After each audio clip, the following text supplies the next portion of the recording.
Ya semisal ini tinggi derajatnya. Semisal kira-kira profesor mengatakan apa? Ya sebenarnya gini loh Bang. Sebenarnya si Tuhan maka profesornya mengatakan sabar. Maka profesornya akan mengatakan tidak masuk akal. Tapi kenapa tetap kalian menjadi Kristen? Karena 1 Korintus 1 nomor 19 memang kecerdasan kami, kepintaran kami, keilmuan kami itu dihapuskan kalau berbicara mengenai agama kami. Kami tidak boleh menggunakan kecerdasan, kami kemudian tidak bisa menggunakan pemikiran kalau berbicara mengenai kekristenan kami. Kami hanya bisa berbicara mengenai itu dogma, itu doktrin, yang penting ada Roh Kudus di dalam diri kami. Itu yang betul.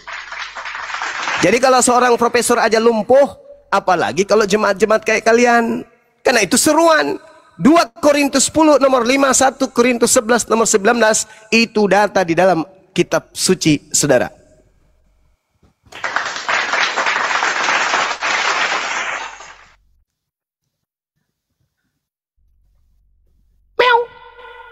Lanjut teman-teman, saya ibadah sejarah 10 sampai 15 menit. Silakan. Ya. Nangis dulu. Please. Kok nangis? Kenapa Bang? Nggak usah nangis Bang. Cemen amat. Enggak, kenapa nangis? Kamu yang buat dia nangis Bang. Bang Chris yang nangis. Kenapa aku nangis sih? Saya sapa dulu Bunda Rahma. Assalamualaikum warahmatullahi wabarakatuh. Ustadz Alif. Waalaikumsalam warahmatullahi wabarakatuh. Saya baru kembali. Tadi aku udah menyapa, Kang. Silakan. Nggak boleh dong bisa bilang assalamualaikum ke non muslim, nggak boleh itu. Mama saya bilang itu. Ke saudara muslim saya. Sedikit. Lanjut, Dinda Alif. Nanti di dalam 2 Korintus 10 nomor 5 itu jangankan pengetahuan kita sebagai makhluk di dalam pengajaran 2 Korintus 10 nomor 5 ya, pengetahuan dan ketinggian daripada kemahatauan Tuhan saja itu dilenyapkan, dirubuhkan oleh konsep kekristenan ini. Jadi pengetahuan Tuhan itu dilenyapkan. Tuhan pun ilmunya lenyap, digiring menuju kepada iman, kepercayaan, keyakinan kepada Kristus. Semua hilang, pengetahuan hilang, kecerdasan hilang, pikiran hilang. Dan itu bukan hanya pikiran dan pengetahuan manusia, pengetahuan Tuhan pun dihilangkan demi untuk menaklukkan orang kepada Kristus. Itu data. Sholat dulu. Itu 2 Korintus 10 nomor 5 ya, silakan Dinda. Itu ditegaskan di situ. Jangankan manusia ditolol-tololin, Tuhan aja ditolol-tololin di situ. Silakan. Insya Allah. Mantap. Betul. Ya. Kami mematahkan setiap siasat orang dan merubuhkan setiap kubu yang dibangun oleh keangkuhan manusia untuk menentang pengenalan akan Tuhan. Kami menawan segala pikiran dan menaklukkannya kepada Kristus. Ya, silakan dilanjut ditanggapi dulu oleh teman Kristen. Aku baru kembali, Afwan di sini baru selesai maghrib. Ya, si Krisnya kabur. Bang Immanuel mau melanjutkan, silahkan Bang Immanuel. Aku sama Jayadi ini, Jaya Dim ini Muslim apa Kristen? Kalau si Gary mah bukan Kristen, dia mah Katolik. Oke, aku mau nanya sama Bang Alif ini. Datang-datang nanya, bukannya salam kayak apa kayak ngehe lu buat citak lu. Selamat apa nih sore? Malam ngehe. Bang Alif, Pak Ustadz. Siap, Pak Ustadz ya. Siap, selamat sore. Aku nanya nih Bang, aku yang logis saja. Gini kan Bang, kan sering kan umat Kristen mendengar. Udah panggil nama enggak Pak? Oke Bang. Sering kan orang umat-umat teman-teman Muslim sering membuat stigma negatif tentang Paulus dengan mengatakan tanda kutip Paulus rasul palsu. Kan begitu kenyataannya kan. Sekarang yang saya tanya sama abang gini Bang ya, logika berpikirlah. Apa sih untungnya apa sih untungnya Paulus ini mau menjadi rasul palsu? Satu, motivasi dia apa? Harta ya dia nggak punya. Enggak, si Paulus ini terus terang dia kekurangan tahta. Dia ini orang susah, nomaden, berpindah tempat. Bahkan beberapa kali hidupnya terancam, beberapa kali menghadapi mahkamah agama atau Sanhedrin. Bahkan hidupnya berakhir di penjara. Kan gitu. Jadi motivasi dia ini apa? Mau menjadi rasul palsu, tanda kutip ya. Nah, jika saya mengcompare nih ya apa Suryadi, kalau kita mengcompare dengan Nabi Abang ini, dia punya harta, punya tata, wanita. Coba Abang terangkan. Saya jawab dulu Dinda. Oh ya, Bang Juma. Saya jawab Dinda Lip. 3 menit. Silakan Bang Juma. Iya, jadi gini saudara. Dalam kaidah kekristenan, iblis itu tadinya malaikat. Jaringanku kayaknya putus-putus ya. Cek.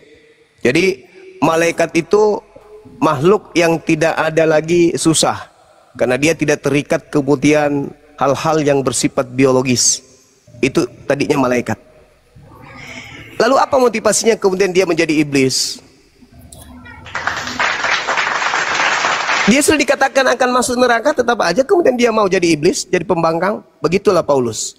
Jadi jangan Anda bermimpi, wah dia orang baik karena dia tidak. Iblis aja nih, tadinya malaikat, mau untuk masuk ke neraka. Yang penting dia bisa menyesatkan orang. Jadi kalau Anda bertanya seperti itu, jawabannya sederhana.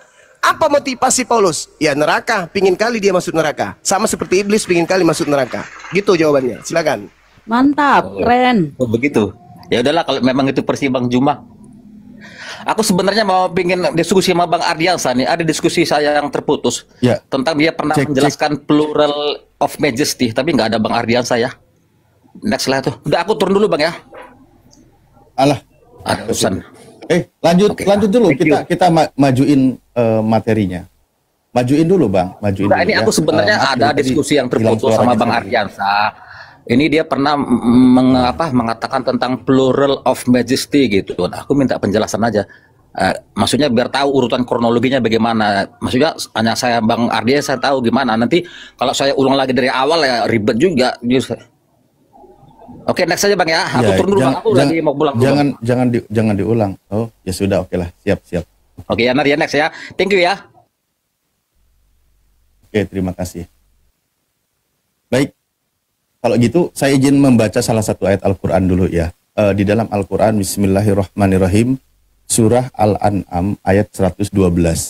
Wa kadzalika ja'alna likulli nabiyyin aduwasyayatinal insi wal jinni yuhi ba'duhum ila ba'din sukhrufal qauli gururo al-ayah. Yang terjemahnya, demikianlah Allah berfirman di situ, demikianlah kami telah menjadikan pula bagi setiap nabi musuh yang terdiri atas setan-setan berupa manusia dan jin. Sebagian mereka membisikkan kepada sebagian yang lain perkataan yang indah sebagai tipuan. Jadi memang ajaran para nabi itu selalu memiliki musuh, memiliki lawan dari ajarannya. Bagaimana di situ adalah dari kalangan jin dan manusia. Mereka saling membisikkan. Tujuannya apa? Ya untuk menyesatkan manusia. Untuk menyesatkan manusia. Nah, kita bahas nih. Kalau masuk tadi mempertanyakan Paulus. Kan gitu ya. Mempertanyakan Paulus. Pertanyaannya. Apakah Paulus dipengaruhi oleh iblis? Nah, berdasarkan pengakuan Paulus sendiri. Di dalam 2 Korintus 12 nomor 7. Paulus mengaku dihinggapi oleh si iblis. Yang kalimatnya adalah ada duri dalam daging. Di dalam diri Paulus. Ada, dia dipengaruhi oleh si iblis. Sehingga dia berdoa kepada Tuhan bahkan sampai 3 kali doanya tidak dikabulkan. Tetap si iblis itu bersemayam dalam diri Paulus. Itu pengakuan dari Paulus. Nah, kalau sudah Tuhan yang mengizinkan iblis bersemayam di dalam diri seseorang, bagaimana ketika kita melihat kitab di dalam perjanjian lama, itu merujuk kepada siapa? Contoh 1 Raja-Raja 22 nomor 23. Ternyata itu memang mempengaruhi atau yang dilakukan oleh nabi palsu, atau pengajar palsu, atau rasul palsu. Nah itu tadi ya, saya meneruskan narasi apa yang disampaikan oleh guru kami, dan ini sebagai bahasan lanjutannya. Di sini sudah ada Kristen yang berdekat, soalnya tadi yang bertanya juga sudah nggak ada. Oke Bang, ini pertanyaan saya Bang. Ya. Yesus ini kan manusia, saya tahu dia manusia Bang. Tapi manusia ini kok aneh kali gitu. Anehnya Bang, aku jelaskan. Manusia ini bisa menghidupkan orang mati. Manusia ini bisa menyembuhkan orang buta. Bahkan yang mati kambing pun bisa sembuh. Terus dia ini kok bisa mati udah 3 hari, kok bisa bangun? Bisa dijelaskan itu Bang?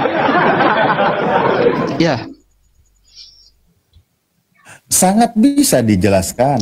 Sangat Silakan. bisa dijelaskan. Pertama saya pakai perspektif Islam dulu, Boleh, terserah Bang. boleh ya? Bismillahirrahmanirrahim. Baik, sebelum masuk ke dalam penjelasan kitab Anda ya, saya pakai dalam perspektif Islam dulu. Kalau di dalam Islam itu tertulis di dalam surah Ali Imran ayat 49. Bismillahirrahmanirrahim wa rasulan ila bani Israil, bahwa dia itu sebagai utusan Tuhan untuk Bani Israel. Anni qad ji'tukum bi ayatin mir rabbikum. Aku datang kepada kalian semua dengan membawa satu tanda mukjizat dari Tuhan, dari pencipta untuk kalian semua. Ani akhluqul minat ini kahyatit thair, bahwa dia itu bisa membuat sebuah burung lalu dari tanah liat ditiupkan maka dia jadi. Atas biidnillah, atas seizin Tuhan. Mukjizat yang dia lakukan atas seizin Allah, atas seizin Tuhan dia buat. Lalu dia menghidupkan yang mati atas seizin Tuhan. Yang hebat di situ adalah Tuhannya. Dia hanya sebagai perantara untuk melakukan keajaiban-keajaiban atau mukjizat-mukjizat. Tentu yang maha hebat itu adalah Tuhan yang mengizinkan atas perbuatannya. Sebagaimana kisah Nabi Musa ketika dia membelah lautan, bukan Nabi Musanya yang hebat. Nabi Musa hanya memukul dengan tongkatnya lautan itu sehingga terbelah menjadi 2. Apakah Anda akan mengatakan Nabi Musa begitu hebat? Lautan yang begitu dalam bisa dibelah sehingga dia bisa jalan ke dasarnya. Bukan Nabi Musa yang hebat, tapi Tuhannya, dia hanya perantara. Itu yang disebut mukjizat. Sebagaimana juga Yesus tadi yang kau sebutkan. Nah, itu kalau dalam Al-Quran. Bagaimana kalau dalam kitab Kristen? Saya buka di dalam KPR, kitab Kisah 2 nomor 22. Memang pengumuman ini berlaku hanya untuk Bani Israel. Makanya banyak orang-orang di luar Bani Israel itu tidak ngerti. Saya buka ya, ini khutbah Petrus. Kata Petrus, Kisah Para Rasul 2 nomor 22. Hai orang-orang Israel, Bang Sandi bukan orang Israel tidak hai. Dengarlah perkataan ini, yang aku maksudkan ialah Yesus dari Nazaret, seorang yang telah ditentukan Allah dan yang dinyatakan kepadamu dengan kekuatan-kekuatan dan mukjizat-mukjizat dan tanda-tanda yang dilakukan oleh Allah dengan perantaraan Yesus di tengah-tengah kamu seperti yang kamu tahu.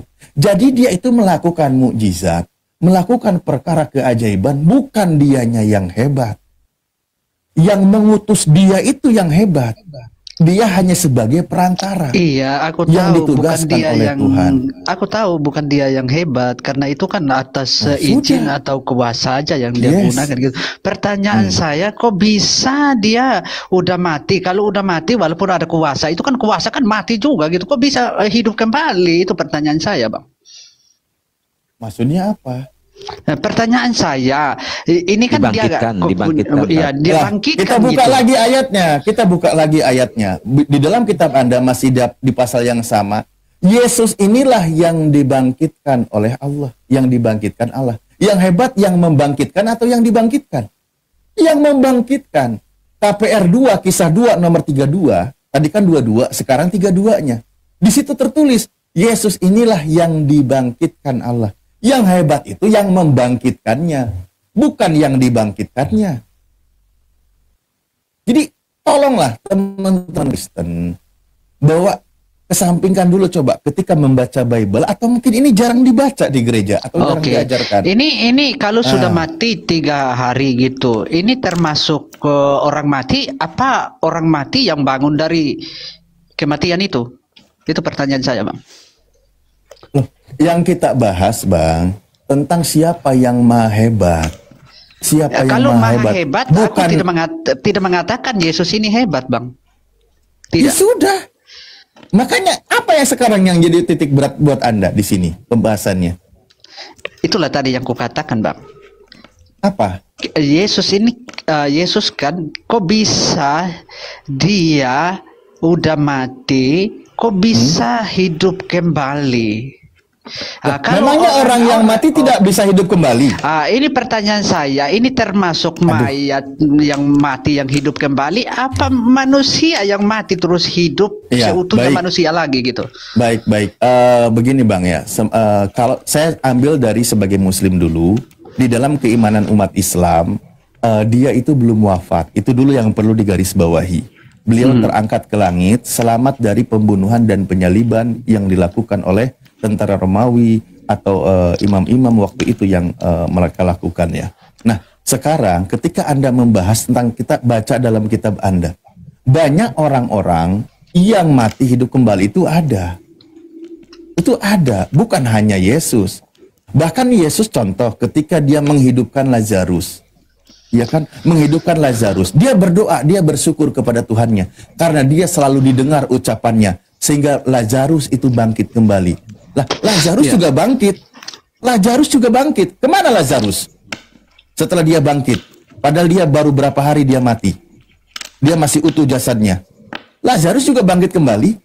Tidak dikisahkan dia mati lagi. Kemana Lazarus? Sudah ada orang yang bangkit kembali sebelum Yesus. Yang kita bahas adalah titik beratkan bukan tentang kehebatan Yesusnya, tetapi kehebatan Sang Maha Kuasa yang mengutus Yesus. Jangan dibikin rumit di sini. Berarti yang mati ini, yang sudah mati ini berarti nggak dianggap mayat gitu?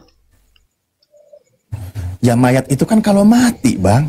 Iya, kalau tapi sudah ini hidup, mayat ini kok bisa hidup gitu, Bang? Ya berarti tidak mati lagi. Bukankah disebut mayat yang hidup? Kalau mayat yang hidup berarti dia nggak mikir lagi mayat. Gimana sih kau ini? Jangan gini loh, Sandi, tolong jangan kau terlalu rendahkan Yesusnya. Malah di sini terkesan kau ini merendahkan Yesus. Kalau orang sudah dibangkitkan oleh Tuhan, apalagi ini saya bilang tadi, saya pegang prinsip dulu di dalam Islam, beliau belum wafat. Dia sudah terangkat ke langit tanpa mengalami kematian. Kalau dalam kitab Anda, dia terangkat ke langit setelah mengalami kematian. Ambil poinnya sama, dia terangkat ke langit. Nah, di dalam kitab Anda menjelaskan tadi bahwa dia itu mati dan bangkit kembali. Sebenarnya orang mati dan bangkit kembali, itu di kitab Anda itu ada dikisahkan, bukan hanya Yesus. Bahkan Tabita juga ada yang dibangkitkan oleh Petrus kalau nggak salah di situ. Jadi tidak ada masalah di situ. Jadi apa yang mau kita bahas? Kau bilang malah mayat hidup, ya nggak bisa dong. Nggak bisa kayak gitu. Ya, janganlah. Nanti kesannya kau merendahkan Yesus. Bukan merendahkan gitu, biar tahu ini kepastian. Kalau memang yang bisa melakukan itu hanya orang yang benar-benar melakukan. Yang hebat itu yang membangkitkan, gitu. Bang. Yang hebat gitu. Itu membangkitkan. Yang membangkitkan Yesus itu yang hebat. Bukan bangkit sendiri, yang hebat itu yang membangkitkan Yesus. Ketika Yesus hendak membangkitkan Lazarus, terlebih dahulu Yesus berdoa. Dia menghadap ke atas, ke langit. Kemudian dia meminta, ya Bapakku. Dia memohon. Lebih hebat Bapak. Yesus gak bisa ngapa-ngapain. Lanjut Ustadz. Mantap. Ya itu, betul. Jadi tolong dipahami Sandi ya. Kita sudah bahas berkali-kali. Makanya selamat malam. Pernah di situ murid-muridnya mereka kaget karena lihat Yesus ini kalau kok bisa hidup kembali, kan mereka kan di situ kan merasa jangan gitu. Muter-muter di sini. Sandi, saya juga bisa menghidupkan. Sandi, saya juga bisa. Sok nanti mati sekarang saya hidupin. Oke, lanjut yang lain aja. Oke. Nah, gitu dong. Salam sehat. Dulu. Itulah sebelum nanti ke Celsius ya. Saya tanggapi di sini dulu sedikit. Beginilah Sandi, itulah keambiguannya kitab Anda menarasikan. Padahal Yesus sendiri katanya di dalam kitab Anda dijelaskan, dia bangkit di hari yang ketiga. Kan gitu, bahwa Yesus itu akan disalib, akan mati, dan bangkit di hari yang ketiga. Mestinya murid-murid Yesus itu gelar karpet merah menyambut kebangkitan Yesus, bukan kaget. Inilah jadi nggak nyambungnya kisah Yesus. Makanya kisah kebangkitan ini sulit untuk dibuktikan. Apalagi ketika kita buka di Matius 27 nomor 50 sampai 53. Itu bukan hanya Yesus yang bangkit, tapi orang-orang kudus yang tidak terhitung jumlahnya, mereka bangkit dari kubur. Coba, ini logikanya tadi. Murid-murid Yesus kaget. Padahal baru 3 hari. Ini murid Yesus ini pikirannya kemana? Baru 3 hari dikabarkan Yesus itu akan mati, akan bangkit di hari yang ketiga. Mestinya murid Yesus itu persiapan menyambut kebangkitan Yesus. Bukan malah kaget. Mereka gelar karpet merah. Yesus akan bangkit di hari ketiga. Kita siapkan makan, gala dinner atau apa. Bukan. Ini malah kaget. Itu tandanya bahwa di situ dipertanyakan siapa sebenarnya. Atau ini hanyalah kisah yang dibuat-buat. Kan gitu logikanya. Yesus sudah menyampaikan. Yesus sudah mengajarkan. Baru 3 hari udah lupa kalau Yesusnya mau bangkit. Kok malah pada kaget, kan gitu. Oke? Nah, silakan kita lanjut. Tadi siapa itu? Celsius? Ya, Celsius. Oke, lanjut aja. Celsius, Bang Sandi di dulu. Ya, selamat malam, Bang. Abang dari Kristen apa Oten? Oten itu apa sih, Bos? Oh, Kristen. Maaf, ya? nggak tahu Oten itu apa. Saya Kristen. Ya, ya. Iya, tadi halo, ada yang mau ditanggapi? Ya, gini, saya mau baca tema ini ya. Baca tema yang terpampang di layar itu ya. Siapakah penyesat itu? Ya. Iya. Nah, siapakah penyesat itu? Ya, kalau pertanyaan itu ditujukan kepada saya pribadi ya. Maka jawabannya itu adalah penyesat itu adalah orang yang pernah tersesat. Itu jawaban saya. Iya. Tenang.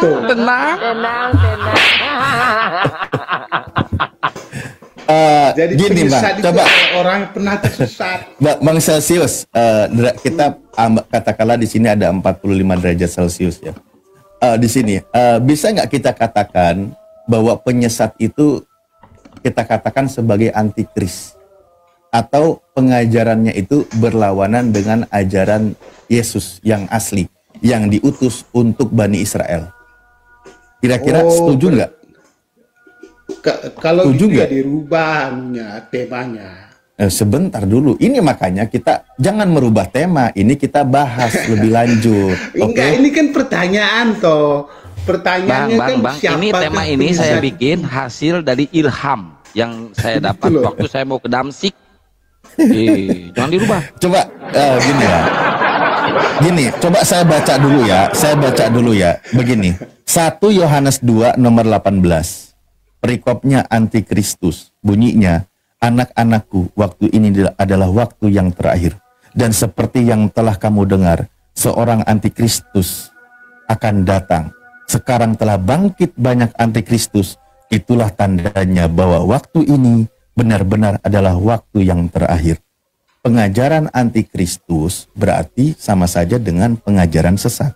Anda setuju atau sepakat, Bang, di sini? Lantas siapa yang menjadi antikristus siapa? Nah, kita lanjutkan baca. Di 19-nya dikatakan, memang mereka berasal dari antara kita, tetapi mereka tidak sungguh-sungguh termasuk pada kita. Sebab jika mereka sungguh-sungguh termasuk pada kita, niscaya mereka tetap bersama-sama dengan kita. Tetapi menjadi nyata bahwa tidak semua mereka sungguh-sungguh termasuk pada kita. Pengajaran sesat, pengajar antikristus itu berasal dari antara kita. Itu katanya, kitab Anda maksudnya. Siapa? Dalam artian di dalam internal itu sendiri. Iya, siapa dia? Oke. Nah, enggak ini bunyi ayatnya disepakati dulu. Ini ayat yang tertulis. Ya, antikristus ya, siapa? Anda setuju? Oke. Enggak, nah, saya tanya dulu sekarang Anda. jelas. Saya tanya dulu Anda. Saya tanya Pelan-pelan, jangan main loncat seperti ajaran gereja, tiba-tiba main doktrin kelar urusan. Bukan. Makanya kita runut. Iya, kita runut di sini pembahasannya. Lantas siapa yang antikristus gitu loh? Ya, ini mau dijelasin, kita sekarang Bang. cari. Diam dulu, mau dijelasin, diam dulu, Bang. ciri-cirinya mereka berasal dari antara kita katanya. Berarti dari internal pengajaran Yesus itu sendiri yang menyesatkan ajaran Yesus. Kan gitu. Nah, mari kita lihat sekarang kronologis. Siapa dia? Iya, betul. Saya juga bertanya siapa dia, orang dari internal kekristenan yang mengaku membawa nama Yesus, tetapi ternyata dia itu penyesat. Nggak jelas gitu loh narasinya itu. Antikristus itu siapa? Dari internal itu sendiri, Bang. Makanya internal sendiri itu siapa? Nah, mestinya Anda yang punya kitab punya jawabannya. Logikanya begitu. Karena ketika saya mau jelaskan perlahan, Anda malah bertanya terus. Sebenarnya di sini tugas Anda bahwa ajaran sesat. Oke, kalau gitu. Penyesat itu adalah antikristus. Nah, saya tanya, antikristus. Lah iya dong. Antikristus itu kan berarti pengajaran Paulus, namanya antikristus. Dah. Kurang apa? Mari kita buktikan. Ayo. Udah dijawab malah ketawa. Narasi Anda itu nggak masuk akal, Bapak. Yang penyesat adalah antikristus. Saya tanya, siapa antikristus? Paulus pengajarannya, karena dia dirasuki oleh iblis. Ya, itu menurut pandangan Anda. Bukan, menurut Paulus. Paulus mengaku dirinya dirasuki oleh iblis. Itu loh. Oke, saya baca ya. Bener. Kok pandangan saya? Aduh, Mak. Nih, saya buka ya. Saya buka ya. Kalau menurut ini saya pengakuan itu Paulus. Antikristus itu adalah Anda. Loh, saya bukan internal Kristen, Pak. Kenapa nuduh ke kami? Kayak antikristus itu. Halo, di situ dikatakan, ketika tadi Anda mempertanyakan disuruh berpikir, Anda nggak mau langsung suruh menyebut nama, makanya langsung aja saya sebut nama sebagai bahan edukasi, sebagai bahan sebuah pembahasan, oke? Tadi dikatakan mereka berasal dari antara kita, dari internal pengajaran itu sendiri yang akan menyesatkan banyak orang. Makanya kan Yesus mewanti-wanti, waspadalah terhadap penyesat, nabi palsu. Benar. Mereka akan menyesatkan banyak orang. Nggak usah, Anda nggak usah menjelaskan, Anda nggak ada ilmu. Nah sekarang pengakuan Paulus, kalau dirinya dirasuki oleh iblis, Anda setuju atau tidak? Celsius, gua paling gak suka loh orang lagi diskusi ketawa ketiwi, gua gak suka loh. Mending kalau berilmu. Bisa nggak lu fokus? Nggak, masalahnya kan kamu menarasikan diri kamu sendiri tanpa data. Saya lagi pakai data, justru dia ketawa ketiwi nggak jelas. Loh, dan saya tanya, oke, Celsius dibawa aja dulu. Celsius nggak ada ilmu, dibawa dulu aja. Nih, yang Kristen tolong jawab. Yang Kristen tolong jawab. Masuk setan, kemasukan setan bukan hanya Paulus. Ada yang kena apa juga sihir. Sihir makanya itu kan dari iblis juga. Nih kita buka ya. Pedoman dengan situ, saudara-saudara. Kita buka. Nih, di sini dibahas. Nih kita buka ya. Nih. Kata Paulus nih, dan supaya aku jangan meninggikan diri karena pernyataan-pernyataan yang luar biasa itu. Ini dikatakan oleh dia nih ya. Maka aku diberi suatu duri dalam dagingku, yaitu seorang utusan iblis untuk mengocoh aku, supaya aku jangan meninggikan diri. Paulus mengaku dirinya ada duri dalam daging, yang di situ adalah dalam penjelasannya sebagai iblis, dan di situ ada utusan iblis di dalam diri Paulus. Anda setuju nggak? Paulus dikocok iblis. Ya, dia dimasukkan dipengaruhi iblis itu.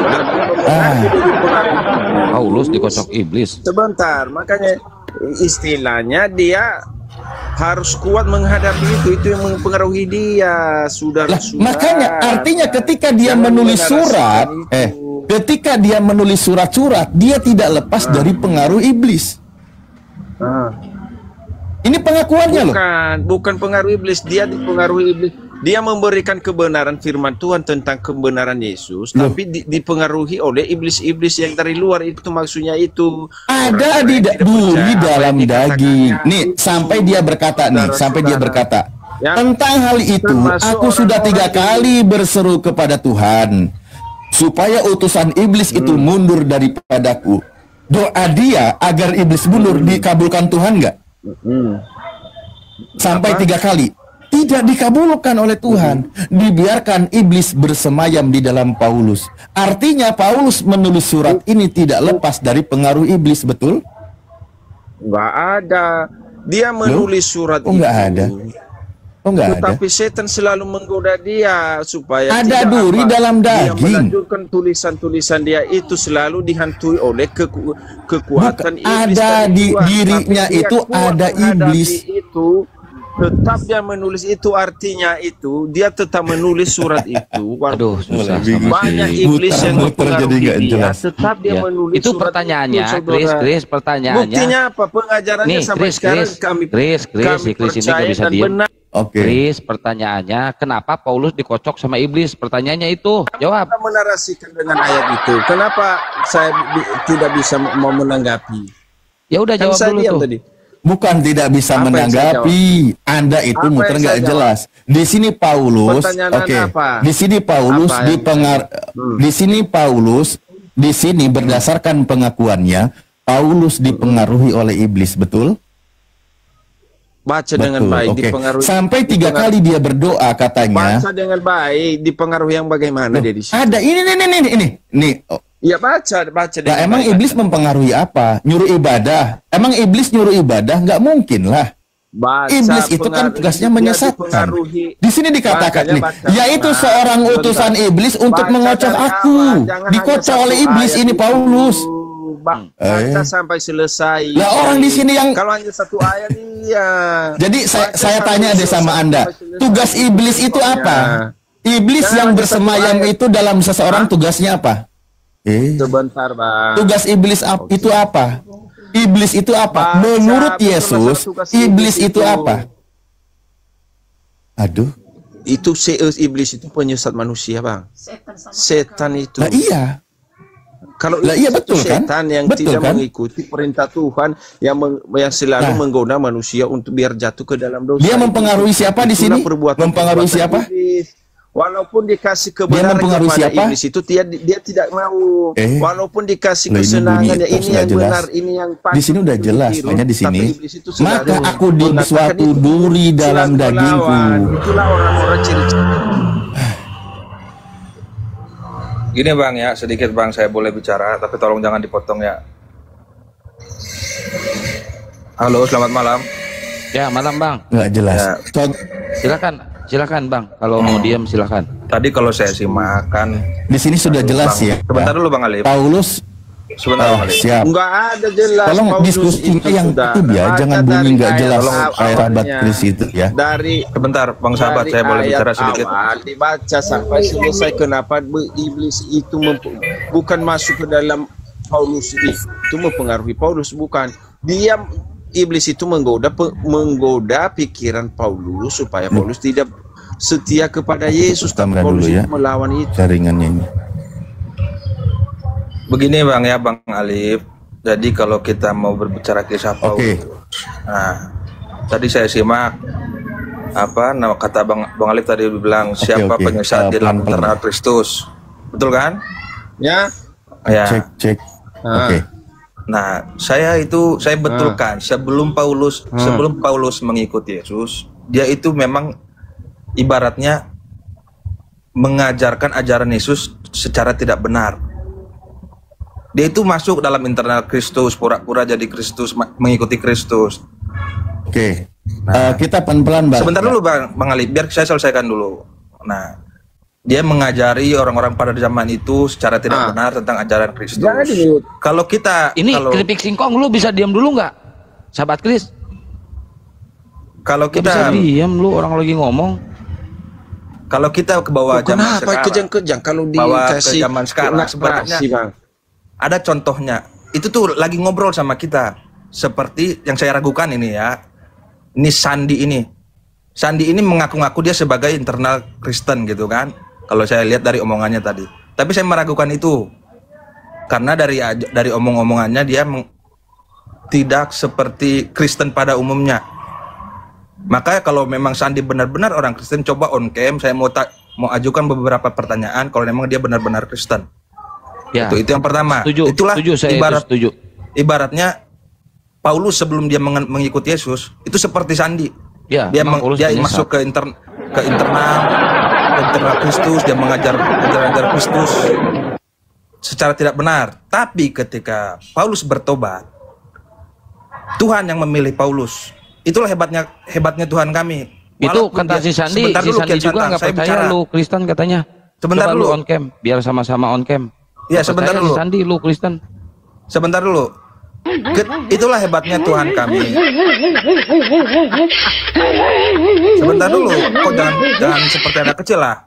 Biar orang mendengar gitu loh. Nah, itulah hebatnya Tuhan kami. Walaupun Paulus Hebat kok misalnya disalib. mengajari orang-orang pada zaman itu secara tidak benar, Tuhan pilih dia sebagai alatnya untuk memberitakan Injil dan kebenaran. Kalau Tuhan Siapa yang punya pilih rencana dia? apa yang Bentar. nggak mungkin? Siapa yang pilih dia? Tuhan sendiri.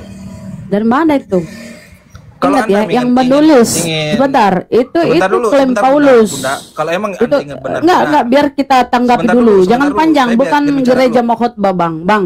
kalau Anda Udah kita paham, itu. Udah kita Sebentar paham dulu, nih, saya ketika kasih tahu nanti ya. saya sudah selesai, silakan Yang Anda bicara. menulis kisah, sebentar, kita tanggapi dulu. Kau bilang Sebentar dulu. kau bilang. Biar saya Loh, selesaikan dulu bicara. Kalau Anda memang Kenapa ingin sih? berdiskusi dengan sehat, biarkan saya selesai bicara. Karena Kenapa Anda sudah sih banyak dulu di sini yang orang kan gitu. Benar entah nggak? lah, entah. Kalau emang ingin Anda benar-benar memahami kisah Paulus, seakan-akan saya lihat ini ya, teman-teman dari Muslim ini kan memframing bahwa Paulus ini orang yang tidak benar. Iya, Orang-orang Ya, yang nggak benar. orang jahat. Ini saya gitu. jawab ya, nggak benar tuh Paulus. Gini, dengar, makanya kau Anda denger, ingin Bang. memahami Tolong kisah di-mute dulu, Paulus, Bang Akang. Sebentar dulu. Dengar dulu. Sebentar dulu, Kau ini, Bunda. kau yang mau ngomong terus kenapa sih? Kita Sebentar dulu, tanggapi nanti saya dulu. selesai. Ketika saya sudah selesai, saya kasih tahu saya Enggak, kau selesai. cuma curhat. Kenapa sih kalian ini bla bla segala macam? Enggak usah curhat, Bang. Begini. Itu pengakuan Paulus.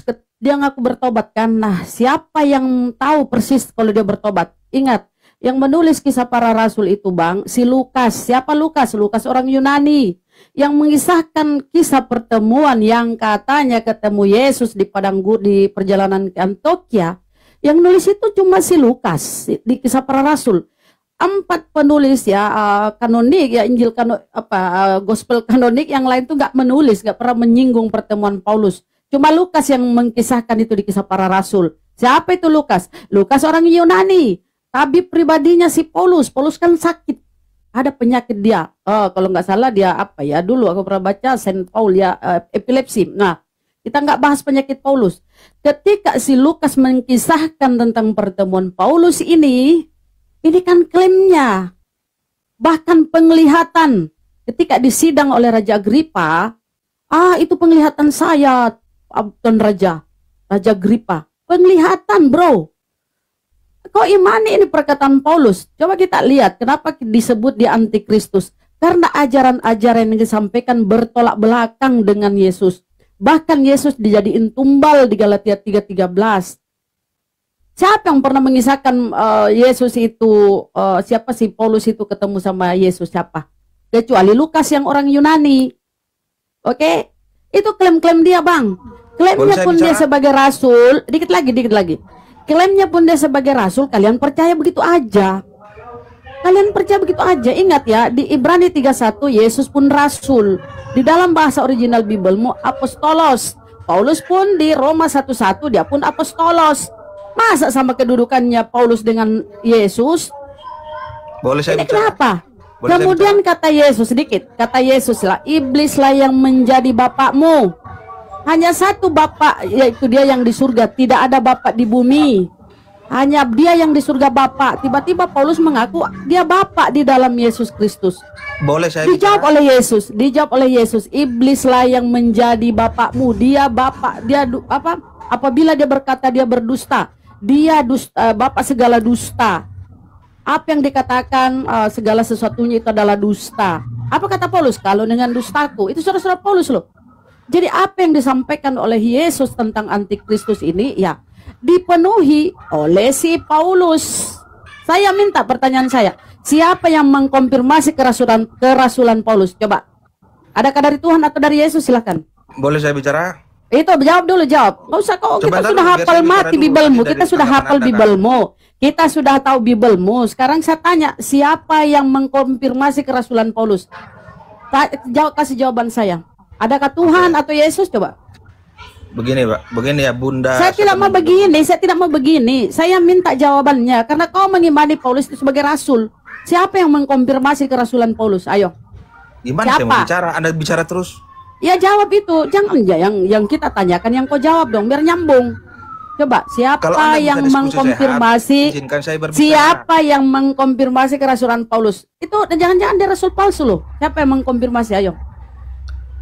Adakah pengakuan dari Yesus atau adakah konfirmasi dari Tuhan? Sudah selesai? Ya jawab. Jangan kemana-mana ya. Itu palsu dia. Oke, tutup mic-nya. Begini, Bunda Maria. Bunda siapa namanya? Bunda Maria lagi. Siapa lagi, Bunda? Ya Allah. Nah, itulah. Tadi kamu mengatakan siapa yang menulis kisah para rasul, Lukas dan sebagainya. Yang sopan ya kalau diskusi sama ibu Tuhan lu.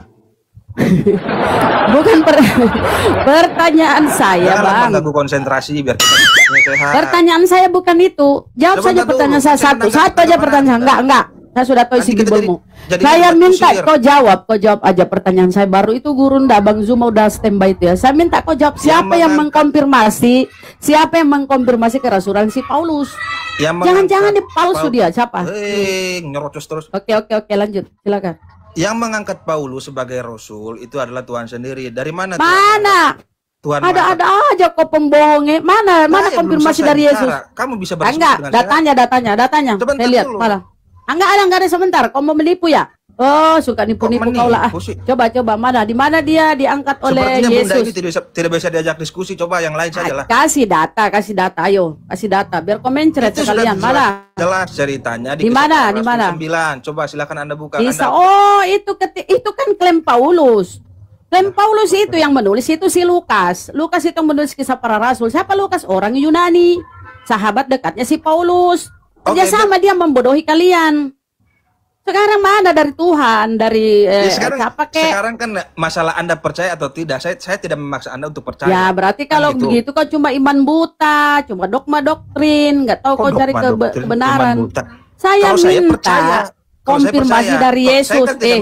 Konfirmasi dari Yesus, misalnya di Matius, misalnya di Yohanes, konfirmasi dari Yesus gitu loh. Jangan tulisan si Lukas itu yang nggak jelas orang Yunani kok. Silakan Anda bicara sudah. Ya mana konfirmasi dari Yesus tentang kerasulan Paulus? Karena kau ini lebih mengimani kata-kata si Paulus, Rasul Paulus kau lebih imani daripada perkataan Yesus. Yesus, dengar kata Yesus ya di Matius 11:25, aku bersyukur kepadamu Bapa Tuhan langit dan bumi. Jadi Bapa atau Allah adalah Tuhan langit dan bumi, bukan Yesus. Sementara Paulus berkata hanya ada satu Bapa dan satu Tuhan. Paulus memisahkan antara Bapa dengan Tuhan. Ajaran Yesus tidak.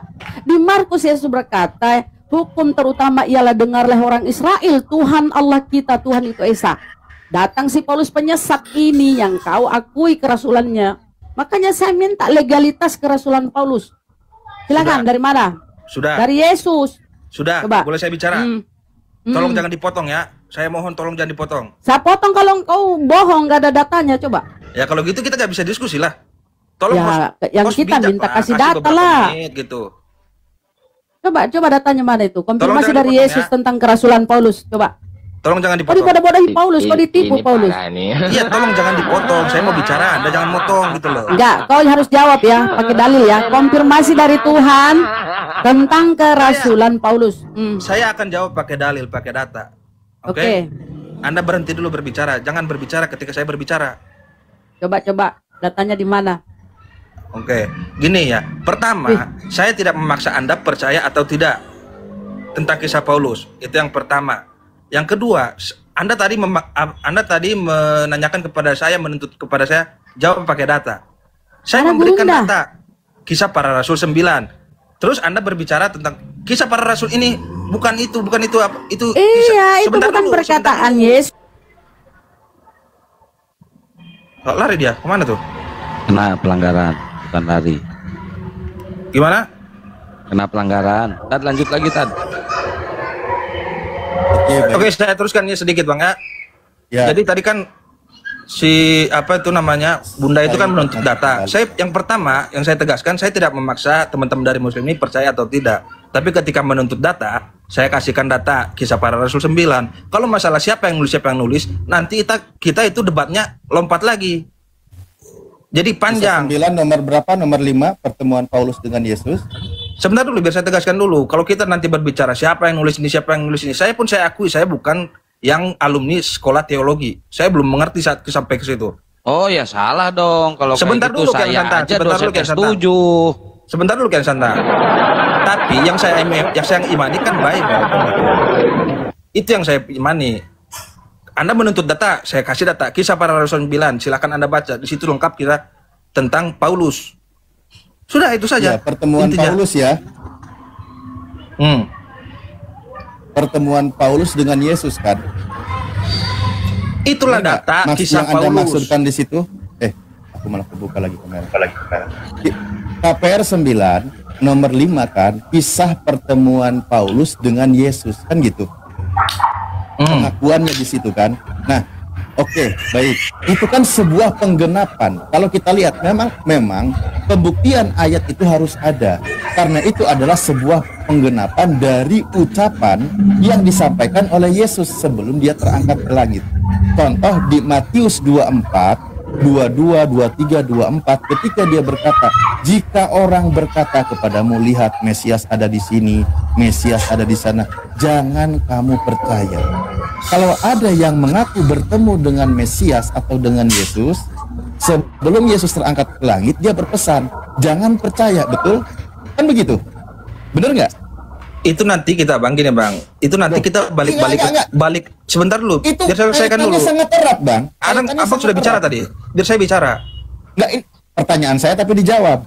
Sebentar dulu. Nanti kalau Abang bilang gitu, berarti itu nanti kita balik lagi ke belakang. Saya kan tadi sudah sampaikan secara singkat, padat dan jelas bahwa kisah Paulus ini sebenarnya memang sebelumnya dia adalah orang jahat lah ibaratnya, mengajarkan ajaran-ajaran Kristus secara tidak benar, tapi Tuhan pilih dia, gitu loh. Dia bertobat. Iya Bang. Sudah itu aja. Jangan menjelaskan doktrin terus Bang. Kita lagi bahas pembuktian. Ketika Yesus berpesan, mengaku bertemu dengan Yesus, pesan Yesus suruh percaya atau jangan percaya. Ini tentang pesan Yesus. Sampai dia berkata di 2-3-nya, camkanlah aku sudah mengatakannya kepadamu. Berarti ini sangat penting. Pesan Yesus suruh percaya atau jangan percaya. Yesus memilih Rasul Paulus itu lewat Ananias, murid Yesus. Susah. Pesan Yesus suruh percaya atau jangan percaya. Bisa aku bicara? Sebentar Pak ya, satu-satu ya. Anda izin dulu sama temennya deh kalau gitu. Atau Anda yang bantu menjawab. Pesan Yesus sebelum terangkat ke langit ketika dia berpesan kepada muridnya, kalau ada yang mengaku bertemu Yesus dan mengaku sebagai Yesus, pesan Yesus suruh percaya atau jangan percaya? Biar aku bantu menjawab, boleh? Ya, silakan jawab. Pesan Yesus suruh percaya atau jangan percaya? Pesan Yesus itu bukan merujuk kepada Paulus. Karena apa? Paulus dengar. Paulus dipilih Yesus, Tuhan Yesus ada ini kita jangan sebut merek dulu Pak. Jangan sebut merek dulu. Pesan Yesus kalau ada yang mengaku bertemu dengan Yesus, suruh percaya atau jangan percaya. Bukan Paulus. Paulus dipilih Tuhan Yesus Kristus, ada saksinya yaitu Ananias. Paulus dipilih Tuhan Yesus Kristus, ada saksinya yaitu Ananias. Karena Tuhan Yesus Kristus pun menemui Ananias, kemudian menyuruh Ananias untuk menyembuhkan Paulus dari kebutaan selama 3 hari. Jangan panjang lebar dulu, jangan panjang lebar dulu. Tolong dengarkan jawabanmu, pertanyaanmu itu. Bukan Pak, Anda tidak menjawab pertanyaan saya. Di dalam Matius 24, di dalam Matius 24 Pak, di dalam Matius 24 saya baca ya. Saya baca dulu nih, diulang ya. Ini pernyataan Yesus dan pengajaran Yesus dan pesan Yesus sebelum dia terangkat ke langit. Pada waktu itu, jika orang berkata kepadamu, lihat Mesias ada di sini atau Mesias ada di sana, jangan kamu percaya. Sebab Mesias palsu dan nabi-nabi palsu akan muncul dan mereka akan mengadakan tanda-tanda yang dahsyat dan mukjizat-mukjizat sehingga sekiranya mungkin mereka menyesatkan orang-orang pilihan juga. Nah, camkanlah aku sudah mengatakannya terlebih dahulu kepadamu. Ini pesan Yesus sebelum terangkat ke langit. Nanti kalau ada yang mengaku bertemu Yesus di padang gurun, di balik bilik, mengaku di sana, mengaku di sini, pesan Yesus suruh percaya atau jangan percaya? Ini dulu, Pak. Percaya kami sih ke yang kau baca itu, tapi pesan itu bukan merujuk kepada Paulus. Kenapa Anda tiba-tiba membantahnya bukan merujuk kepada Paulus? Karena Paulus dipilih oleh Tuhan Yesus Kristus, ada saksinya. Siapa? Lah itu pengakuan dipilih itu mengaku bertemu dengan Yesus setelah Yesus terangkat ke langit. Gimana sih? Ada saksinya. Lucu Bapak ini. Ada saksinya yaitu Ananias. Dia mengaku dipilih oleh Yesus setelah Yesus terangkat ke langit atau sebelum Yesus terangkat? Setelah naik ke surga. Nah, berarti Yesus yang lain ini. Nggak ada Yesus yang lain, hanya satu Yesus Kristus. Ada kata Yesus Kristus palsu, dia bilang. Sebab Mesias palsu dan nabi-nabi palsu, dia akan mengadakan tanda-tanda yang dahsyat. Makanya dengerin apa yang diucapkan oleh Yesus, jangan bantah duluan, Pak. Itu bukan merujuk kepada Paulus. Udah. Itu namanya Anda membantah tanpa data, Pak. Ini bisa kita ketahui dari Tuhan Yesus Kristus lah yang memilih si Paulus langsung melalui penampakan dan ada saksinya. Yesus. Ini Gurunda sudah kembali monitor mungkin Gurunda. Saksinya siapa? Ananias. Ananias, Tuhan Yesus Kristus menyuruh Ananias, Ananias, pergi kau ke sana, sembuhkan dulu itu. Yang mengaku selama 3 hari. Bertemu, melihat. Untuk menyembuhkan Paulus dari kebutaannya selama 3 hari. Bang Rek, lu abis makan rokok berapa kilo sih? Gacor susah banget. Ini Gacor banget lu dari tadi ngomong. Astagfirullahaladzim. Kenapa sih? Sampai materi yang saya bawa tadi 2 Korintus 12 Yesus dikocok iblis sampai lewat ini. Nah, di sini Pak, ini kan sedang kita bahas pesan Yesus. Pesan Yesus yang begitu serius ini sampai dia berkata, camkanlah aku sudah mengatakannya terlebih dahulu kepadamu. Berarti ini sangat serius ini Pak. Sangat serius. Kalau ada, kenapa? Mesias palsu dan nabi palsu. Yang datang nanti itu berarti Mesias palsu. Nah, yang mengaku sebagai Mesias atau Yesus mengaku bertemu dengan Paulus. Pesan Yesus sebelum terangkat ke langit, jangan percaya. Itu kata Yesus, Pak. Itu kata Yesus. Nanti kita lihat dari pengajarannya. Karena di situ dikatakan dia akan mengadakan tanda-tanda yang dahsyat dan mukjizat-mukjizat sekiranya mungkin ia akan menyesatkan orang-orang pilihan juga. Kan gitu. Dia akan menyesatkan orang-orang pilihan juga. Tolong dipahami Pak, jangan main bantah dulu. Ini kalau tidak digenapi ucapan Yesus ini, berarti Yesus bohong kalau gitu. Karena dia berkata dengan serius, camkanlah aku sudah mengatakannya kepadamu. Paulus tidak ada menyesatkan kami. Ya kalau Anda sadar Anda tersesat, Anda sudah keluar, Pak. Paulus tidak ada menyesatkan kami, karena kami tetap menyembah Tuhan Yesus Kristus seperti yang sudah Pak, menyembah Paulus Tuhan Yesus menyesatkan, Pak. Galatia 3 pasal 13, Pak. Paulus tidak ada menyesatkan kami karena baca kami Galatia 3 pasal 13, Pak. Seperti orang-orang yang telah menyembah Yesus Kristus. Baca Galatia 3 pasal 13, Pak. Pertanyaanku sederhana saja sama kalian. Siapa yang mau dibaca siang beleguk berkokok sekaligus rasul? Susah ini. Susah bunyi terus ini susah. Suruh dibaca ngoceh aja terus lu.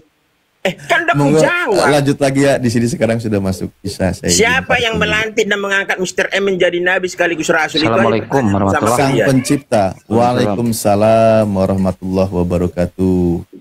Itu sang pencipta, Pak. Langsung sang pencipta itu. Dia itu sebagai Rasul.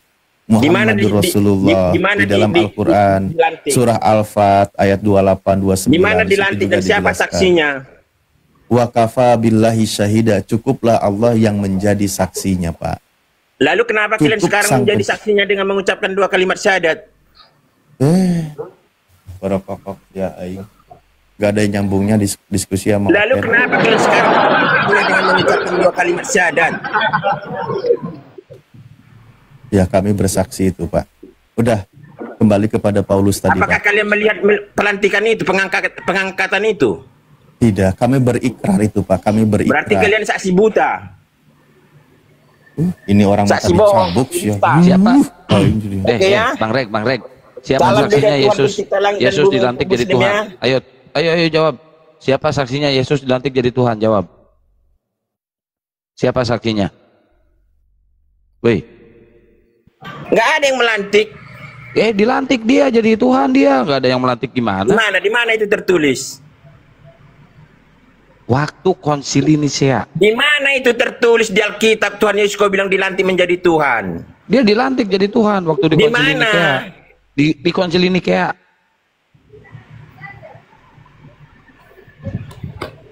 Kalian nggak mengimani konsili yang mau itu. Ayo. Kenapa kalian sekarang jadi saksi sementara saat pelantikan itu nggak, pengangkatan itu nggak ada saksinya? Kenapa kalian sekarang jadi saksi? Kalau ada dalilnya Yesus jadi Tuhan, gimana Pak? Pertanyaanku itu dulu kalian jawab. Siapa yang mengangkat Mr. M menjadi nabi? Siapa saksinya? Di mana lokasinya pengangkatannya? Allah. Pak, pertanyaan Bapak, siapa yang melantik? Allah. Siapa saksinya? Allah. Udah ya? Oke, udah dijawab. Kenapa kalian sekarang jadi saksi dengan mengucapkan 2 kalimat syahadat? Bersaksi. Maksudnya bersaksi. Bersaksi, Pak. apa kalian melihat? Kenapa kalian jadi saksi? Bapak ada Google. Oke, Bapak ada Google depan Bapak tidak? Kenapa kalian sekarang jadi saksi? Apa kalian saya jawab. Kejadian itu, peristiwa itu? Pak Santai itu gigi Bapak kena hidung. Santai dulu. Santai dulu, Bapak santai dulu. Pak Santai. Bersaksi itu menurut KBBI artinya menyatakan. Jadi ketika Kang Chan bersaksi, Kang Chan menyatakan. Bapak kalau tidak percaya saya, Bapak lihat KBBI. Jadi bersaksi itu menyatakan. Tapi pikiran Bapak bersaksi itu harus melihat dengan saksi. Pertanyaan yang sama, Pak, siapa yang menyaksikan Yesus mendapat firman dari Tuhan? Jawab. Jawab dulu pertanyaanku itu. Kenapa kalian bersaksi? Bahwa Nabi Muhammad adalah utusan. Di mana sudah saya jawab itu? Pak, sudah saya jawab. Ayo. Tadi dari utusan di Mekah, oke, kota yang mulia, oke. Udah saya jawab tuh Pak. Setiap pertanyaan Bapak sudah saya jawab. Bapak, santai dulu, saudara. Siapa yang menyaksikan Yesus mendapatkan firman? Saudara, santai dulu. Bapak Kristen ya pasti ya, nggak nyambung soalnya. Enggak, pasti gini aja Bang. Tadi nyambung. kan sedikit aja. Tadi kan kita sudah berbicara tentang Paulus. Sebenarnya kan pertanyaan teman saya tadi kan mudah sekali gitu loh. Kalau yang namanya saksi itu harus menyaksikan, melihat. Begitupun kita kalau ketika menghadap contohnya persidangan kan, siapa saksinya? Saksi anu. Dia melihat. Anda ada Google nggak? Kayak gitu kan? Bang Kristus, Anda ada Google nggak? Kalau saksi itu harus menyaksikan. Bang Kristen, santai. Ya siap. Saya dapat poinnya. Dengar. Saya dapat menyaksikan itu kan kata dasarnya adalah saksi. Sorry. Ya udah kalau mau main gitu-gituan udah gini, Bang Chan izin sedikit. Ya, lanjut. Bang Kris. Yesus mati 3 hari dikubur. Ngapain aja tuh dia dikubur kerjaannya? Ini mau satu arah apa 2 arah Bang? Diskusinya. 2 arah. Ya kalau 2 arah kan tadi kan kalian ya udah lu jawab dulu. Kalian kan sudah mengeroyok saya tuh. Enggak ada yang mengeroyok sama gua. Masalah Paulus. Sekarang coba saya dulu dong. Enggak, Yesus mati. Jawab dulu dikubur dong. Selama 3 hari. Kerjaannya ngapain aja tuh di dalam kubur? Sebentar dulu, jawab dulu saja. Jawab dulu. Jangan ngeyel, jawab dulu. Apa kerjaannya di dalam kubur? Kalau sudah saya jawab, Anda jawab ya. Ya. Yesus tidak dikubur, dia bangkit. Sudah. Oke, siapa saksinya? Dia bangkit dari mana? Siapa saksinya? Dari mana? Enggak, dia bangkit dari mana? Sekarang gantian dong, kok tambah lagi bangkit dari mana dia? Bangkit dari mana? Gantian dong. Iya, bangkit dari mana? Jawab gantian dulu. Bangkit dari mana? Jawab dulu. Gimana sih ini? Bangkit dari mana? Sehat diskusinya. Udah, kalau mau diskusi sehat kita. Mana? Anda tadi sudah bangkit dari mana? Jawab dulu. Sedikit. Kalau mau ngeyel-ngeyelan sama gua, jangan sama guru-guru gua. Bangkit dari mana? Bangkit dari matinya, dia mengalahkan maut. Bangkit dari kubur, ngehe, lu ngerubah-rubah ayat lu. Loh, Anda itu kan, Anda saya jawab, tapi Anda memberikan... benar-benar ngerubah-rubah ayat kok, kayak Tuhan aja lu ngerevisi ayat sendiri. Anda saya jawab, Kitab tapi sendiri Anda direvisi. memberikan Gimana jawaban sih lu? sendiri, ya mau bagaimana? Lah, bangkit dari mana? Bangkit dari mana? Jawab. Bangkit dari matinya, bangkit dari maut. Mengalahkan maut dia. Dia bangkit. Bangkit dari mana? Mengalahkan maut, dia bangkit. Mati Nah, kalau dia, mengalahkan bangkit maut, dari dia kalau matinya. lagi maut di mana diemnya dia? Dikubur nggak? Oke, bangkit dari kuburnya, nggak masalah. Nah, gitu. Oke, Jangan sudah. rubah ayat sendiri. Sudah jelas. Terus Nah, boleh ngapain saya- aja kerjaannya? Ngapain aja kerjaannya di dalam kubur? Sudah jelas, dia bangkit. Iya, ngapain aja kerjaannya di dalam kubur selama 3 hari? Anda kalau mau bicara, memframing. Jawab dulu. Jangan Nanti gitu lu lah. bertanya sepuasnya ke gua. Biar kita diskusinya Ngapain sehat. aja Ini kerjaannya di dalam kubur selama 3 hari? 2,7 Ngapain ribu orang aja yang kerjaannya menonton. di dalam kubur selama 3 hari? Jawab dulu. Kalau pertanyaan Anda tidak berbobot seperti itu, untuk apa? Saya jawab. Ngapain aja kerjaannya di dalam kubur 3 hari? Jawab. Kalau pertanyaan Anda tidak berbobot seperti itu, untuk apa? Saya jawab. Ya udah lu mending turun kalau kayak gitu. Sedikit dulu. Apa yang Kalau harus mau saya jawab yang tidak ada di ngeyel-ngeyel sama Bible? gua, jangan sama guru-guru gua lu. Ya sudah, tutup aja komalnya, roomnya. Ngapain lu yang ngatur? Lah, lu kan tadi nyuruh orang-orang Kristen naik. Saya naik. Enggak, gua nggak nyuruh orang Kristen naik. Nggak ada. Ada, itu kan. Lu Itulah. sendiri minta naik. Kalian berdusta saja kalian. Siapa yang berdusta? Lu sendiri yang minta naik. Begini bang, ngapain saya harus jawab yang tidak ada di Bible? Segini. Sekarang saya pertanyaan ada. saya Yesus, gini kan. dengerin dulu. Ketika Makanya Anda lu dihadap, kalau belajar Kristen ke gua, kalau belajar Kristen. sedikit dulu. Yesus Ketika Anda dihadapkan mati satu pertanyaan dikubur, tentang ajaran kerjaannya Islam, itu menginjili orang-orang yang sudah mati. Makanya kalau mau belajar Bible kalau gua, pendeta lu aja belajar Bible di sini. lu aja nyembah orang mati, bos. Siapa yang menyembah orang mati? Kalian menyembah orang mati. Nabi Muhammad itu bukan Tuhan. Nah, mulai kan? Nabi Muhammad bukan Tuhan, tapi Anda menuhankan, bos. Gak ada Secara yang tidak menuhankan sadar, Nabi Muhammad. Secara tidak sadar Anda menuhankan. Kena kan? Mampus. Ada something spesial di Nabi Muhammad. Di Nabi Muhammad ini. Mana ada orang Islam menuhankan Nabi Muhammad? Gak ada. Terus kenapa Anda sebut-sebut di dalam doamu? Ya terserah gua dong, suka-suka gua. Loh, kok ketawa? Kenapa lu yang mau ngatur? Ya kan tadi Anda bilang tidak menuhankan. Terus kenapa Anda sebut-sebut dalam doamu? Ya suka-suka gua lah. Nah, itulah jawaban yang Anda sendiri bingung, tidak bisa menjawab kan gitu. Kok bingung? Gak ada bingungnya orang Islam. Orang Islam itu 1000 pertanyaan, 1000 jawaban. Orang Islam tuh. Kalau kalian, lu aja nggak bisa ngejawab pertanyaan gua. Satu aja pertanyaan gua nggak bisa. Kristen satu pertanyaan 7.000 jawaban. Tadi kan Anda bilang tidak menuhankan. Yang namanya. Terus pertanyaan saya, kenapa Anda sebut dalam doamu? Ya terserah gua lah, kenapa lu yang ngatur? Ya sudahlah, terima kasih lah teman-teman. Oke. Saya turun dulu lah. Anda tidak bisa jawab soalnya. Kalau jawabannya suka-suka gitu. Itu sama saja saya udah. Kalau mau bersihin sana, haciu. Nah, gitu kan. Mulai keluar ulah beludaknya. Sedikit aja langsung kena tukang Chan. Gak usah lama-lama sama yang kayak gituan mah. Ya aneh ya, Kristen tapi nggak ngerti dengan Bible-nya sendiri. Bahwa Yesus itu kan diangkat jadi Tuhan, jadi Kristus. Dalam Bible-nya gitu. Kok bisa nggak tahu gitu kan, aneh. Ini 4 kursi nih buat Oten nih. Ayo naik Ten. Yang mau ngeyel gua ladenin, jangan guru-guru gua. Jadi isu teman-teman Kristen tuh minim pemahaman terhadap Bible-nya itu loh.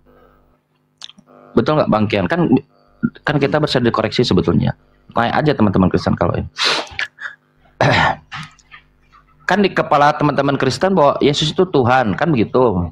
Ternyata di dalam Bible-nya Yesus diangkat jadi Tuhan, dijadikan Tuhan. Tuhan dijadikan, gimana Tuhan dijadikan? Tuhan dijadikan. Yang setahu saya yang dijadikan itu bakwan. Itu kalau setahu saya Tuhan tidak bisa jadikan. Saya tidak tahu ya kalian gimana cara berpikirnya, tapi Tuhan tidak bisa jadikan. Tapi Bible Anda mengatakan Yesus itu menjadi Tuhan, dijadikan Tuhan. Langsung dalam Bible Anda. Pertanyaannya kenapa kalian bisa miss terhadap konsep itu gitu? Selama ini di gereja ngapain aja? Oh, ini organ tunggal, lupa saya.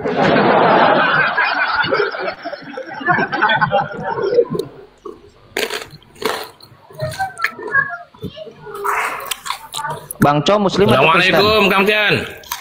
Waalaikumsalam. Insyaallah. Ada guru dari sini.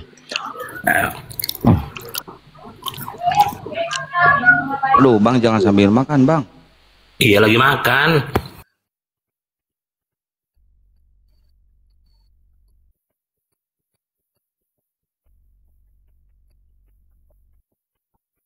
Yuk, yang mau diskusi silakan naik.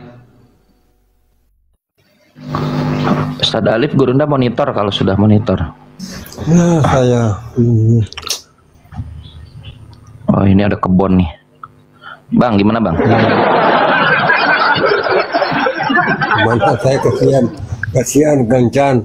Kenapa dua orang itu bikin kalian panik? Gimana Bang?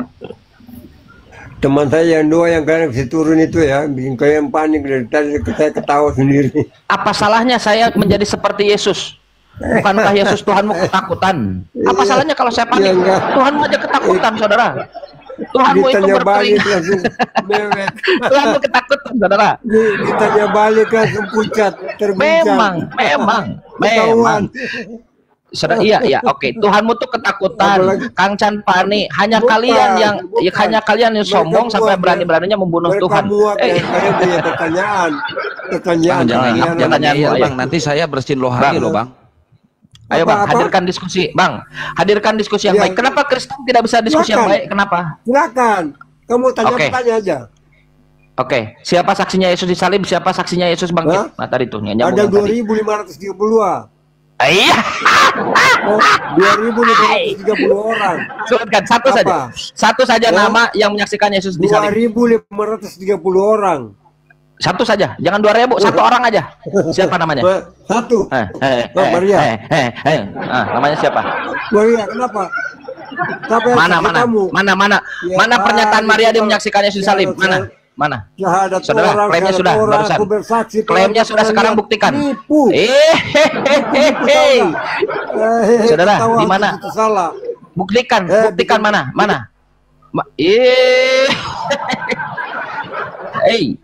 Penyaliban kebangkitan itu iman yang paling fundamental di kalian kan? Siapa saksinya? Ada yang menyaksikan Yesus disalib? Ada yang menyaksikan Yesus bangkit? Hei! La haula wala quwata illa billah.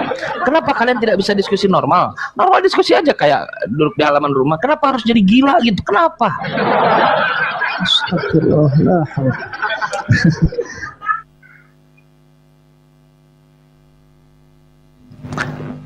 Bang Keo, Akatsu satu Muslim atau Kristen? Kristen. Oh, masih Kristen Bang? Iya. Jadi mau kemana? Oh, kasihan. Mau kemana? Kasihan, calon neraka nih. Ya mau ke Islam. Muhammad nggak bawa ajaran apapun Bang. Ya, untuk apa ke Islam? Yang nggak bawa ajaran apa-apa itu si Yesus. Coba abang bela dulu Muhammad. Yesus kenal nggak dengan Kristen? Coba Yesus kenal nggak dengan Kristen? Yang dibawa Muhammad? Yesus kenal nggak dengan Kristen? Coba bela dulu agamamu. Yesus kenal nggak dengan Kristen? Coba sampai mana kau bisa bela agamamu? Coba lu jawab dulu pertanyaan gua. Yesus kenal nggak dengan Kristen? Ditanya. Yesus kenal nggak dengan Kristen? Pengikutnya kenal, dia yang memilih pengikutnya, murid-murid. Datanya kalau Yesus kenal Kristen? Ajaran apa yang dia yang memilih murid-muridnya? Datanya kalau Yesus kenal dengan Kristen? Kata Kristen dia tidak kenal, tetapi dia mengenal. Makanya nggak bawa ajaran apa-apa emang. Gimana ini? Gimana sih? Aduh, ya, coba sebut satu ajaran Muhammad. Coba sebut satu ajaran Muhammad. Yesus penyesal. Ajaran Nabi Muhammad. Ya sebentar, ajaran Nabi Muhammad. Ajaran Nabi Muhammad itu ajaran kasih. Dia mengasihi sehingga menyatakan bahwa Yesus itu hidup tidak mati. Setuju nggak? Ya itu ajaran Basilides itu. Yesus tidak mati. Bagus. Sekarang sekarang saya tanya. Bang, santai, diskusi santai. Siap, santai. Sekarang mana yang ajaran kasih, menyatakan Yesus hidup atau menyatakan Yesus mati? Yang menyatakan Yesus hidup atau mati. Jawab. Saudara, emang nggak punya Kau ini kenapa Bang? Ilmu lu cepet. Santai Bang. Iya. Silakan Kristen. Bang, kalian ini disambut loh di sini. Silakan kalau mau diskusi. Kalian Kristen ngapain aja sih?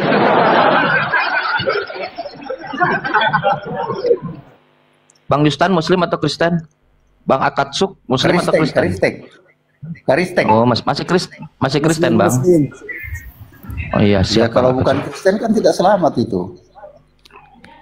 Oh. Ya, mungkin Gurunda. Jaminan keselamatan apa yang di agamamu itu, coba? Ya, baik.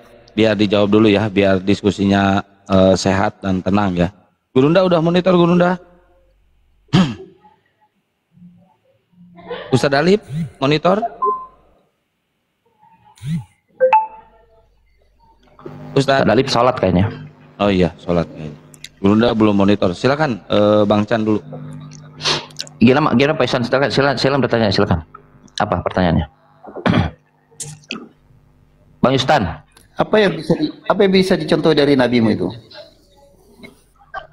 Pertanyaan bagus. Apa yang bisa dicontoh dari Nabi SAW? Nabi mengatakan, Nabi SAW mengatakan begini ya. Kata langsung keluar dari mulut Rasulullah SAW. Utusan Allah untuk Tuhan untuk Pak Yustan. Kata Nabi untuk Bani Israel, ya, untuk Yahudi, untuk Pak Yustan, namanya Muhammad SAW. Santai dulu. Saya menjawab. Santai dulu. Saya jawab.